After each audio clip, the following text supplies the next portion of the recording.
Some nobody asked me for it, but I figured I'd do it anyway. We've got Colin Trevorrow, who did his own Episode 9 treatment, apparently as confirmed later, but initially posted on Reddit, I think, a bunch of details about what the script would have been. So I figured I'd have a look at it. I don't know what the contents are. I know Colin Trevorrow did Jurassic World, which was pretty terrible, so I'm guessing his Star Wars Episode 9 treatment would be roughly along the same lines, but who knows? And what we ended up with, although I haven't seen it, I've heard descriptions of it and seen reviews of it, and it seems pretty terrible, so I'm not sure how much worse he could have done. So, let's see. Star Wars Episode 9 Duel of Fates. This is apparently the opening crawl. The iron grip of the First Order has spread to the farthest reaches of the galaxy. Only a few scattered planets remain unoccupied. Traitorous acts are punishable by death. Determined to suffocate a growing unrest, Supreme Leader Kylo Ren has silenced all communication between neighboring systems. Led by General Leia Organa, the Resistance has planned a secret mission to prevent their annihilation and forge a path to freedom. I'm not particularly interested in this. At least the dead aren't talking. They didn't just plug in a whole new character from previously that nullifies all the rest of the trilogy. I mean, there is that. But it doesn't do much for the world, and it doesn't have much of interest. Pretty much just saying that there are good guys and bad guys, and that's about it. And one of the things is Kylo Ren has not been established. Like the very first scene of Episode 7, the implication is the guy is super powerful. He does a thing that we've never seen before, so therefore he's something to be concerned about. And then through all the rest of the movies of Episode 7 and 8, we just get very well acquainted with the fact that Kylo Ren is actually incredibly weak,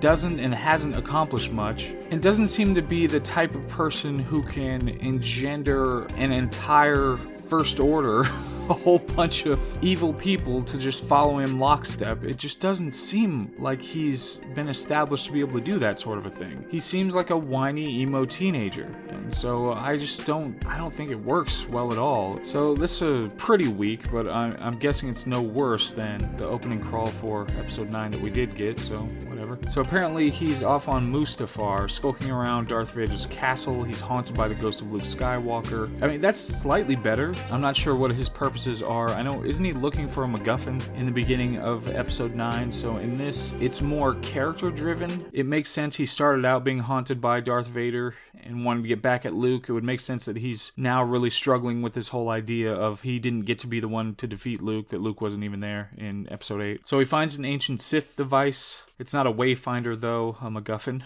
It's a holocron, which is a MacGuffin. Leading him to someone named Tor Valum, a Sith teacher of Palpatine. So he's just trying to find that for more power. It's not clear why he's doing that, but just more power in general so he can fight ghosts, maybe. Who knows? So there's some other things like Rose Tico and BB-8 apparently are supposed to get into a heist sequence of their own. I don't mind. Like, Rose Tico was a terrible character and the actress wasn't that great, but I think it's the script she had to deal with. She was probably, I mean, if I had to put it on balance, obviously Adam Driver's amazing actor. Oscar Isaac, amazing actor. But a lot of the other ones were either kind of underutilized. John Boyega, I think he's a pretty good actor, and he just didn't have much to do, but I don't think Rey is a good actress. I've seen her in one other movie, Ophelia, and I don't think she has the capacity to create subtext for the character. I don't think she even understands what that is. She just exhibits whatever emotion she's supposed to exhibit at any given time. But the actress for Rose Tico, I think, is a little better than that, and I think she could have done a reasonable job. She had a reasonable character. She just kind of overdid the emotional stuff as a result of, being plugged into this movie and having to do a bunch of weird things in Episode 8. So, I don't know. Rose Tico, BB-8 could have been a decent heist sequence. Poe and Finn steal a Star Destroyer. I'm okay with that. I don't know how it's going to impact the plot or the character development of either of those characters. One of the things about the whole sequel trilogy is they really don't care that Finn used to be a stormtrooper. It makes no difference to him as a character or his personality or what he wants to do or doesn't want to do. It has such little impact on what happens with the character or with the world in general. It's just a superfluous backstory, and it's really frustrating that was the case. But just, in general, stealing a Star Destroyer, I'm okay with it. I don't know how it would function. As in, if they steal one, and it's supposed to make some difference, then why wouldn't all the many Star Destroyers that the First Order has, why wouldn't that be the difference anyway?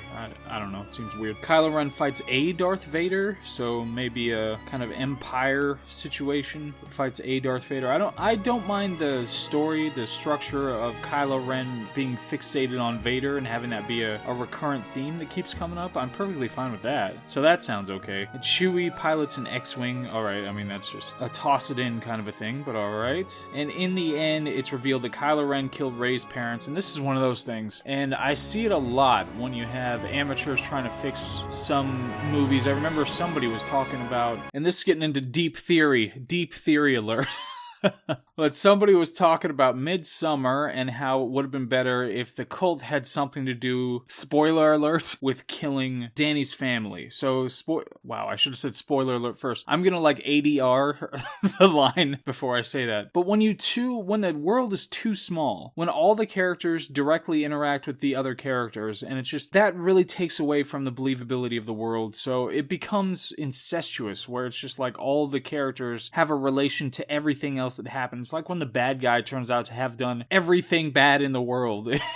It's like, oh, you're the one who killed my parents 30 years ago. And it makes the world feel small because you only have an extremely limited number of actors who are actually doing anything of consequence. So I don't like that. It's way too straightforward and it just shrinks the world way too much. One thing about Star Wars, it's supposed to be an entire galaxy. Galaxies are pretty big. It's supposed to be an entire galaxy that's doing stuff and all these kinds of things are happening. But this just shrinks the world too much. It's just, Kylo Ren killed Rey's parents. Who cares? Why would he do that? I don't know how they'd retcon it to make it important, but it would have been. That's one of the ideas that was fine on part of round-headed Rian Johnson, was that her parents weren't anybody. That would have been fine if it meant something thematically, and Rey could overcome that fact, because she was, like they really set it up in episode 7 and 8, that she was really hoping and wishing that she was somebody important, and then finds out she's not, and then has to overcome that fact to have an arc. So that would be fine if she was going to be a nobody, but in this, it's just, Kylo Ren killed my parents, a random girl on a random planet in a random place,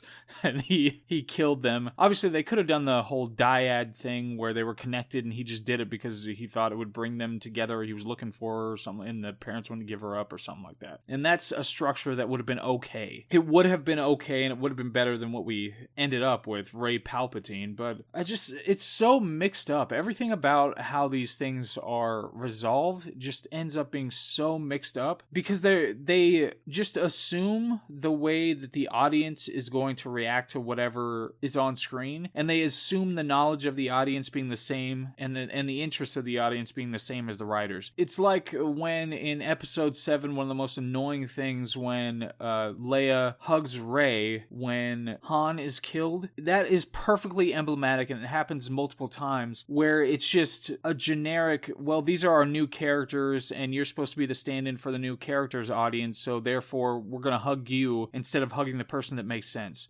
for purposes of the world. It's this pandering kind of writing and pandering kind of filmmaking that when you're a hack filmmaker, you think that, well, I'll just give them what they want, and leave it at that. But in reality, no, you need to be the leader. You need to be the person who's saying, this is what makes a good story, and you are all going to come along with me so that you're enjoying this. People who go and see these kinds of things and say, that was great, don't really care. They don't really care about it. They know that it's weak, but they don't know why they know it's weak. So they'll say, oh no, it was great, don't worry about it. But that's what happens, is that hack filmmakers just try to think like, okay, what do they want to see, as opposed to, okay, what is good and what is a great way to do this. And this is one of those kinds of setups where it's like, oh well, there are like two families in the universe, so let's make her a Palpatine or a Skywalker and leave it at that. And at least, what's his name? Colin Trevorrow, that's what it is. So at least Trevorrow here is doing something other than that. I mean, I appreciate that much. The Force Ghosts, apparently Luke, Obi-Wan, and Yoda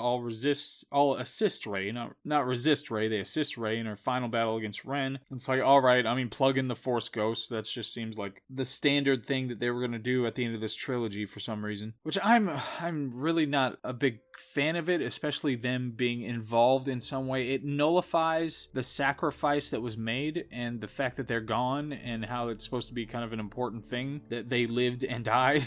It nullifies that. It also nullifies death in general.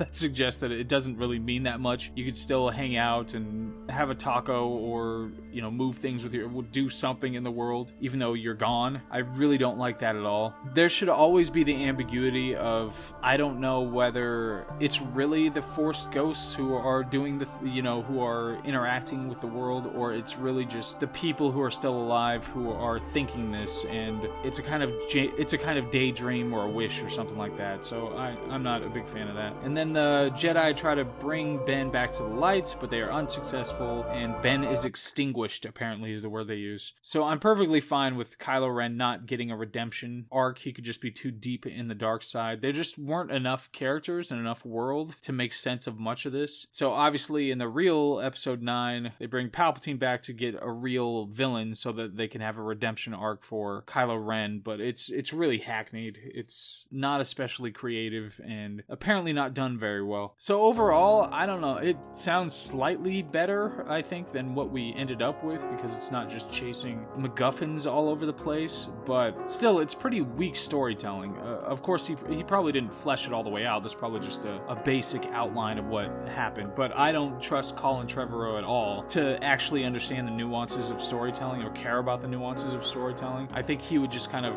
have a bunch of moments and leave it at that and not care much about all the finer points of the story. So I don't know, maybe it was better that J.J. Abrams just tanked the whole thing so we can all pretend it never happened, and then they'll just remake the sequel trilogy and do it in a real a good way instead of what we ended up with. A lot of people talk about how The Force Awakens wasn't that bad. Like, just, it's really important when it comes to how story structure should work. If you go through that, you see how they took the basic skeleton, the architecture of episode 4, they laid it out, stripped away all the good stuff, and then just renamed the characters and did a really hackneyed, generic sci-fi movie. It's really bad. It's actually really bad. And I know it doesn't feel that way because it was like the euphoria of the thing coming back, and then The Last Jedi was horrible, and the Rise of Skywalker was arguably even more horrible, is what it sounds like. Again, I haven't seen it, so it's easy to say it's the best of the sequels, but it really is bad. So anyway,